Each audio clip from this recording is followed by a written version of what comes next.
buok ဆိုတာလည်းမိဖို့ကြောင့် jubang ဆိုတာလည်းမိဖို့ကြောင့်ဒီနှစ်ခုကအတိတ်ပဲတော့တူပေမဲ့တုံးတဲ့နေရာချင်းကတော့မတူပါဘူးသိပြီးသားသူတွေဆိုလို့ရှိရင်ဗီဒီယိုကိုကြော်တော့လို့ရပါတယ်မသိသေးတဲ့သူတွေအတွက်ပါเนาะဒါဆိုရင်ဒီဗီဒီယိုကိုဆက်ပြီးတော့ကြည့်ကြအောင် buok ဆိုတာကကြတော့အိမ်မှာသုံးတဲ့အသေးစားမိဖို့ကြောင့်လေးတွေကိုပြောချင်တဲ့အခါမှာသုံးတာပါဥပမာစာကြောင်းလေးကြည့်ကြည့်အောင်엄마가 부엌에서 요리하고 계세요. 아미가 미보자마 찹종니래. 엄마 몰로 계세요네 동나봐.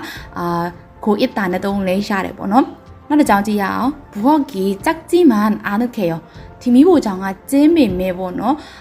뜨돌리고 따담따다 시대 식이찬야래 보노. 디로묘 뼈래 가마 동마래. နောက်ထပ်ဂျူဘောင်းဆိုတာကကြတော့ဟိုတယ်ရီစားတောက်ဆိုင်တွေမှာတုံးတဲ့လူအများနဲ့ချက်ပြုတ်ရတဲ့နေရာကြကြဝန်းဝန်းရှိတဲ့မိဖို့ကြောင့်လိုမျိုးကိုပြောချင်တဲ့အခါမှာတုံးတယ်ဥပမာစာကြောင်းလေးကြည့်အောင်ဂျူဘောင်း에서 일하는 사람이 많나요မိဖို့ကြောင့်မှာအလုပ်လုပ်တဲ့သူများတယ်